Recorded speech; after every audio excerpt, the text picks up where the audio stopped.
Webster, what is the real war about in Afghanistan? Who are the real players? We know opium production went from all-time lows to now upwards of 90% of opium production, a 10, 11, 12, 13, 14 time, depending on the number, increase. The world's flooded with opium. I mean, is this just a war against any little tribal holdouts that try to sell their own smack, thus cutting into the banks laundering largesse? No, it's a war against Pakistan, above all. Pakistan, 160 million people, nuclear weapons, strong ally of China, economic partner of China, has to be destroyed. The importance of Pakistan But why did the West help give them the nukes, then, through A.Q. Khan? It's all, these imperialists weave a complicated web once they get started. But here's the idea. Think of Pakistan as Pipelinistan.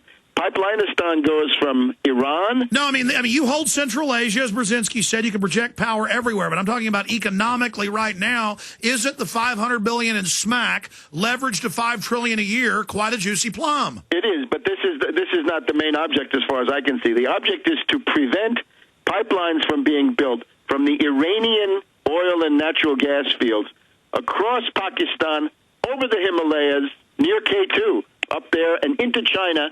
This would then give China a guaranteed overland route for oil, gas, and other things that would go along with it, rail links and other things, tanker port at Gwadar. Which would then project their power into the region and not right, and they would begin then to, the magnetism of the Chinese economic dynamism would then begin to really weaken the U.S.-British position in the Middle East, and you'd find people like Saudi Arabia looking to China rather than London and But New again, York. when we hear British-American, that doesn't mean the average Brit or American's interest. We pay for the private corporate empire. We get nothing out of this. Right. It means the City of London banks and the Wall Street banks, the usual suspects. Here's the idea, though. The two ethnic groups that have to be goaded into rebellion, the Pashtuns are on both sides of this border. So we're in Afghanistan to make sure there's a bigger rebellion in Pakistan, to spread rebellion then into all the surrounding countries and then overthrow them and spread it into the next endlessly. Right. So the Pashtuns have got to be occupied and antagonized on the Afghan side. And then if they flee to the Pakistani side there, they've got to be attacked by snipers. Again, the Taliban say Blackwater is there massively. There's really no doubt about it. According to The Nation magazine also, you've got Blackwater with snipers, with various sharpshooters and snatch and grab kidnapping operations. So if you're a Pashtun, you're going to be driven to rebel. You're going to be driven into the arms of the Taliban. And the same story, they've extended that now into Baluchistan. And Baluchistan is the part that goes over into Iran. So the entire goal of this operation is to promote a civil war inside Pakistan so that it's broken up and these pipelines can never be built and China can never get a guaranteed overland means of getting oil. And that was the main message of Obama's West Point speech. Also notice that now with Obama we have the new axis of evil, right? The Bush axis of evil was Iraq, Iran, and North Korea way back when. The new axis of evil is now Afghanistan, Pakistan, understood as one thing, Somalia and Yemen. So we're back to that. New axis of evil, Afpakia, as they call it. Here's the big question. How is this going to unfold the next year? What is the goal of the Anglo-American global establishment versus what you think they're going to get? And then what is their other goals around the world? How are things going for them? Briefly.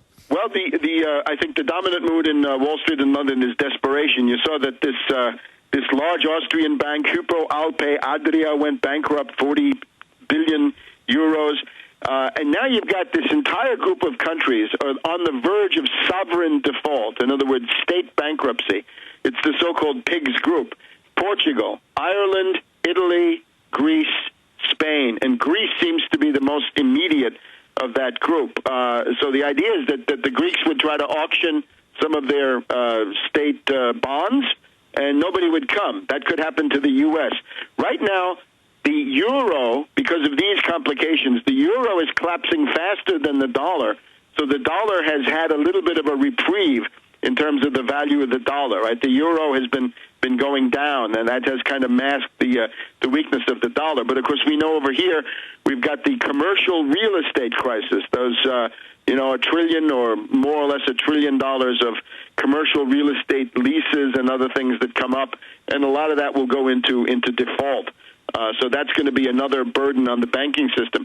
Maybe people notice General Motors Acceptance Corporation, GMAC, just got another $3 to $4 billion bailout. And, of course, what that involves is DITEC funding. Right? DITEC funding is or was GMAC, and they went way into derivatives, and that's what you've got. So the buildup, we're about, a month since Dubai blew. And in the month since Dubai, you can see that the rhythm of bank bankruptcies, bank failures, and just general financial turbulence across the world, that has all increased. So I think the depression will get worse. The main goal of the U.S. and the British is to block the peaceful economic development of everybody else. Russia says, let's have the Nord Stream pipeline down the Baltic. Doesn't attack anybody. U.S. and the British say no. They say, let's have the South Stream, so you can get natural gas in Southern Europe. The U.S. and the British say no.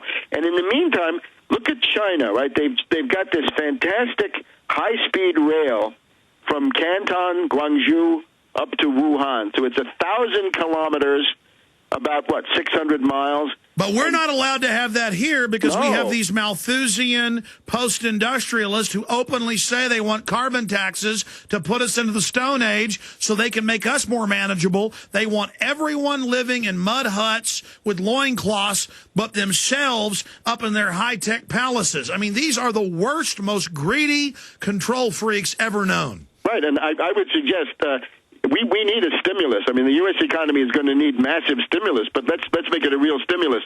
Take that Chinese train, which can go, I think it's about 200 miles an hour, thereabouts.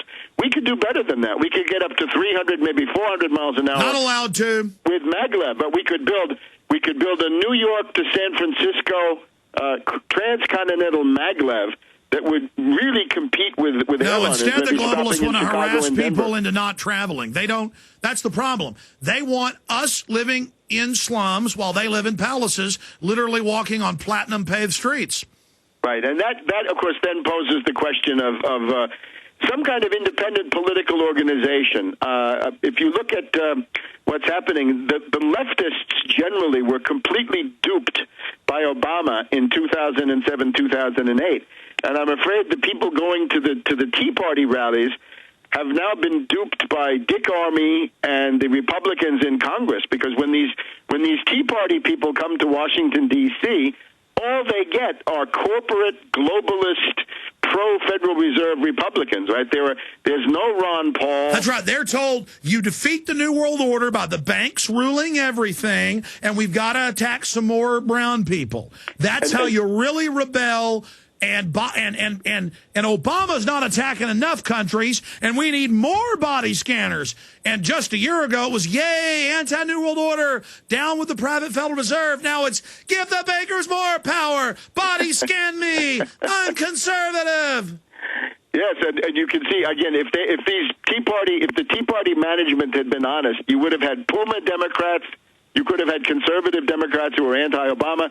You could have had this entire Ron Paul area of opinion, libertarians, people like this.